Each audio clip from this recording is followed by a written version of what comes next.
think that's been a huge asset to me just in general throughout my coaching career. Not necessarily for the ups of what I did while I played, but more just the hardships and adversity that I face, because I can help coach guys through that so that they can persevere and ultimately, hopefully, be better than I was at those same situations. So that is probably the biggest asset for me in terms of like my playing career, just having the ability to coach guys through those adverse situations. Yeah, I think the scheme that we use in Baltimore is actually extremely multiple and flexible. And the foundation of what we're going to do here will be from that. But the beauty in that is a lot of the things that they've already done here that they've had success in, we're very similar there. So there should be a lot of crossover teaching. But I think in this league, it's hard to just pigeonhole yourself as one particular thing, because you're going to face different situations throughout the entire year, whether it's weather, injuries, there's a multitude of factors. And your scheme better be flexible enough to, one, adapt to the players and adapt to whatever situation you may be in. So, yeah, I have since 2009. So, obviously, it's a beautiful part of the country to be in.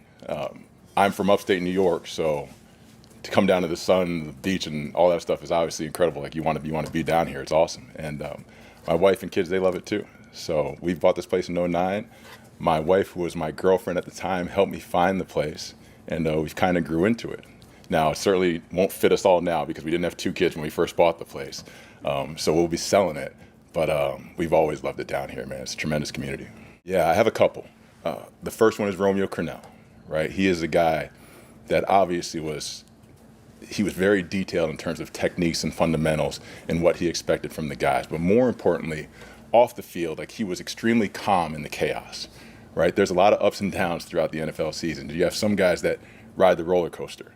I don't believe that, right? I think when you do that, your players are going to react the same way. So I try very much to be the same guy every single day. And I really don't have to try. It's truly just who I am, right? And then just constantly making sure we're trying to get 1% better, which requires 100% effort every day. But I think as long as you're on that constant chase to get better, eventually you'll get to where you want to go. But my first is Romeo Crennel. The second one has to be John Harbaugh, right? In my short 3 years with him, I just saw how he walked and operated and constantly kept the pulse of the team. And when he got up and addressed the team, he always had something particular in mind and was very direct, right, in what he was trying to get done. And I have so much respect for how he walks and operates. It was much different than any coach I'd been around prior, and really confirmed what I was doing to myself. Because I was like, this is how I envision myself operating, and obviously it works and you can have success doing it. Yeah, man, I think of coaching as like service work, right? And I ascribe to the thought that if you work in service, you should never get nervous, right? And when I got into this coaching profession in 2010, in my mind I was like, all right, I'm going to get in this because this game has been so good to me, and this is my opportunity to pay it forward. So whatever has happened as a result of that has truly been in just me trying to make sure that I can be a force multiplier with whoever that is around me. So every player, every coach, anybody, whether they're in the cafeteria, right, within in communications and PR, like, I want to be in service to them and make sure they get my absolute best every single day. Yeah, there's a guy there's probably multiple guys on every level of defense that you can get excited about. Right up front, you got the Zach Sealers, Jalen Phillips, right? Bradley Chubb, Christian Wilkins, right? Gotta love watching him. David Long at the linebacker position, Javon Holland, who's an absolute beast and playmaker out there running around, and Jalen Ramsey, right? So on every level of defense, there's somebody that you get excited about watching. And I know there's guys I failed to mention. I apologize to all of them, but the opportunity to come here, obviously, with a team that's had the success they had, how do you pass on that, right?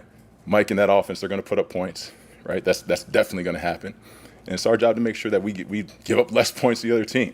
And we plan on doing that every time we get out there. Yeah. One, try not to take a job when there's going to be a worldwide pandemic. All right, first. Two, like problems are gifts. Like, with all the adversity that we dealt with throughout that season, although we didn't get the results on the field we wanted, I felt like that unit as a whole always stayed together and fought their butts off till the bitter end. So I take a tremendous amount of pride in that. Now, what did I learn? I learned, one, problems are gifts. Two, you better be multiple enough in your scheme like I talked about earlier, to handle whatever situation arises, whether that's injury, COVID, whatever that may be. You better make sure that you have answers schematically.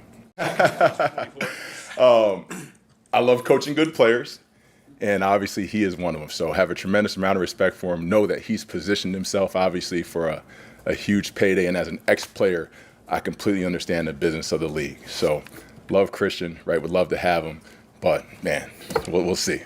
Well, they make a lot more money with the NIL, first and foremost. You may not see me if I made that NIL money back then. But I think overall, the players are the same, right? You hear guys saying like, this decade players or whatever, they're soft, all this stuff with social media. The players are the same. They want to be coached hard and they want to be loved up, right? And that's what I believe in. I believe coach them hard and love them up, man. And usually when you do that, they tend to respond for you. I have not heard that one yet. Those sound very similar. Now, most of the coaches have been off, so. Yeah, so I've known Mike since 2006. I mean, he was a QC in Houston when I played there. And who you guys see on a week-to-week basis is who he has always been. I had a tremendous amount of respect when I played not under him directly, but I just saw his work ethic as a veteran player at that particular point. And then when I had the opportunity to coach with him in Cleveland, I was like, oh, he's special. It took the rest of the world a little bit longer to see that than I did.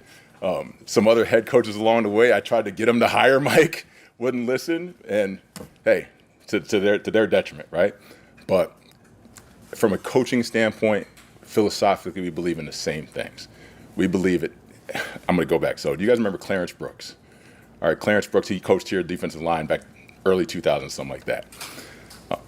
He's since passed, all right, rest in peace. But Clarence used to say, this game has been and always will be about the players. And I believe that wholeheartedly. And as an ex-player, I know how finite this career is. And because of that, I take my responsibility in a leadership position as a defensive coordinator extremely, extremely important. And I don't want to waste anybody's very finite time in this league. So because of that, man, like, we want to be great in all that we do. Yeah, I mean, blitzing is truly like, it's got to be calculated and not reckless. I've been around both guys, right? I've been around guys that just call it and let's see what happens. Let's throw flies in the windshield and see what sticks. All right, and then I've been guys that have been more calculated in that. And I believe you have to be calculated, not reckless in blitzing, because when you do blitz, you're obviously leaving your under coverage and secondary vulnerable. So whenever we do blitz, it'll be with intent. Whew, that's a good one. So probably my most fondest memory, all right, didn't come in the National Football League. Actually happened at the University of Notre Dame. I was a 18-year-old freshman, right? It was my first game, and I was fortunate enough to start and that was truly a product. So you talk about like great coaching. Had an incredible coach in high school, Blaise Giuliano, right? He played defensive end in the Canadian Football League. So going into Notre Dame, my technique and fundamentals were leaps and bounds of most freshmen walking into that particular point. So you've talked to me about stressing the importance of technique and fundamentals. It started there. I learned that early. But that first game, we're playing the University of Michigan. It just won the national championship. All right, they had a tackle who was a preseason All-American named John Jansen. All right, so I'm starting this game, 18 years old, like you can imagine, like butterflies in my stomach. Like I'm surprised. I'm just glad we weren't wearing white pants. Let's say that, okay? But the first half, right? I am lined up like a yard off the ball because I was so scared of my coach yelling at me for being offsides, okay? But the second half, I forced a fumble, okay? And we end up winning the game against the national championships, and our entire student section rushes the field. So I just think every game's going to be like that, right? Wasn't, obviously. But that memory will be forever sketched in my mind. It's everything. Ultimately, like, yeah, you get paid a king's ransom to play this game. And I think everybody involved in this business knows that. But I've never seen like a U-Haul behind a hearse, right? So at the end of the day, like we're not dying with our money, all right? But when we're sitting there, hopefully you have some incredible memories to look back on and cherish. And that's what I'd love to create here with Mike and the team.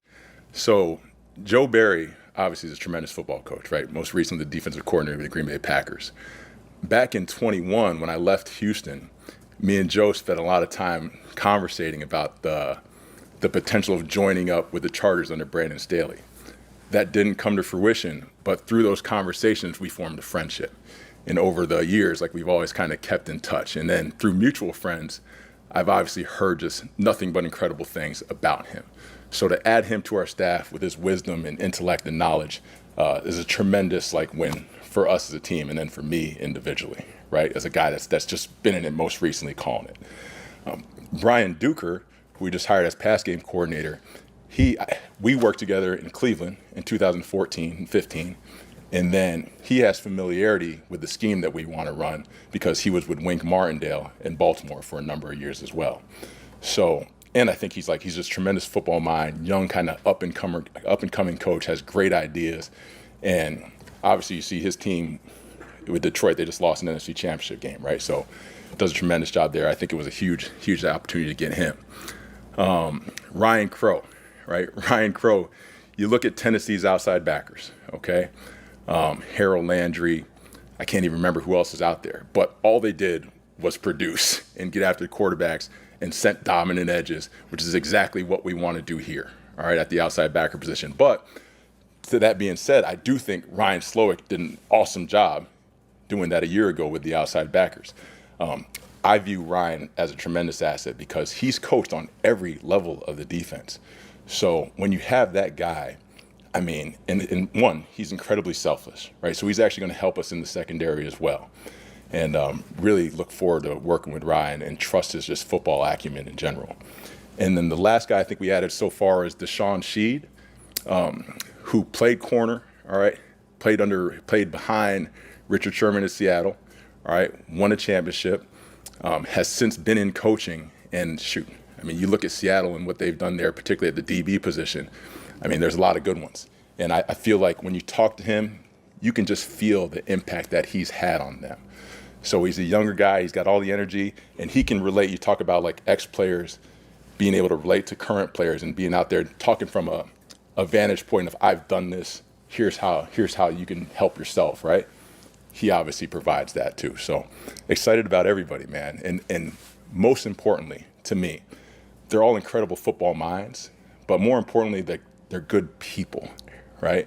And when you're in the midst of a season, right? The season is long and arduous for a reason, right? You gotta be tenacious because it exposes the frauds. And when you get to week 13, 14, 15, 16, you better have guys you want to be in the foxhole with. And I believe everyone on this staff and everyone we've hired to this point are those guys. He's certainly staying on. He is a very valued asset for us. He is going to be helping us in the secondary. What his exact title is, I'll let Mike talk to you about that. We're still working through it, but love Ryan, man, and the conversations I've had with him so far, he is juiced about it. He's excited. I'm a downstairs guy, man. I need to feel, right, what's going on in the game, feel how the players are reacting to the situation, and hopefully be a positive influence in whatever reaction that is. So I don't think you can have that same effect from up in the booth. Well, I think about the process. I thought oh, this is it. In my mind, I've been around this game now for a long time. And if I can't talk about football, what in the world could I possibly talk about? So that process in itself, hey, grateful for the opportunity. It certainly is not my be-all end goal. I want one thing, selfishly, to win a championship. That's it. Whatever else happens after that will happen as a byproduct of my service to the team and the players. At this point in time, I think you're a fool not to listen to some of the analytical data. And there's so much positive uses of it. Some of it needs to be filtered, absolutely. But if you're not at this point in time, you're behind. And we certainly want to make sure we're staying ahead of the trends. Oh, man, there's a lot of them there. My favorite memory as a coach. It's funny because a lot of them happened this past year, right? In Baltimore, we had a special group that I thought was really committed to one another, disciplined, loved each other. I think it was a genuine mutual care for one another that was often transcending, right? Where we won games that just purely off of they didn't want to let each other down, right? And ultimately, that's what you're building towards. Did we fall short of our goal? Yes. But in terms of memories, when Tylan Wallace, all right, when he returned that punt return in overtime versus the Rams, I tell you what, I ran around and celebrated so much. First thing I realized, I need to do more cardio because I was exhausted, okay? But just that childlike exuberance, like, I'm 43 years old. Like, when does that happen? Like, I'm not like Brett Favre and friggin' Drew Brees, where I have like 20 friends I can put on my Wranglers and go play football. Like, that doesn't happen, right, in real life. So to have that experience and just knowing what that kid had gone through, right? His first year, he was hurt in and out. Second year, hurt in and out, where people start to like question, like, is this guy a player? And to have him have that moment in that situation was awesome. I mean, it's Jalen Ramsey. I mean, come on now. Like, you talk about prototype corners. He is that, right? Size, length, speed, competitiveness. The thing about him is I think he's your ultimate chess piece. So to have him just sit outside and, be a field corner or boundary corner or something like that, I think is a detriment to him. We got to find ways to move him around where he can be most impactful. And we're committed to doing that. I'm going to tell him to make sure he's rested for Sunday, all right, first and foremost. But as a competitor, you want to face the best every day. And ultimately, you're just going to be better as a result. So all of our guys in the secondary, they should be excited and up for the challenge and know that they're never going to face anybody faster come Sunday. Yeah, I think the one thing about that place, right, and it probably started a long time ago with Ray Lewis and that squad. And then every single person that stepped in that building since tries to live up to that standard. So that probably has a lot to do with it. From a scouting standpoint, and ultimately I think it's the same thing here. You want to make sure you get guys that have high football character, right? And I believe for the most part we have that here. When you watch the film, these guys play hard, right? Snap and I saw Bradley Chubb like run down against Denver like 30 yards down the field and force a fumble. Like, big guys don't do that. So the effort level, the want to is here. I think taking that next step to being recognized as how the Ravens play is just doing it for the long term, okay? But I think the foundational pieces you want to in terms of just like internal, like just grit and grind, like our guys have that. Our guys have that. We just need to make sure we're doing it down in and down out for multiple seasons. Yeah, I don't want to talk about like medical situations or anything like that. I'm not a doctor. I have spoken to both of them. Obviously extremely excited to be around them. They're tremendous players and coaches. Tremendous players and better people. And I tell you what, I saw Jalen Phillips the other day, and he had his shirt off, and I almost went and put a sweater on because the dude is like, he is chiseled, right? Like, oh my goodness.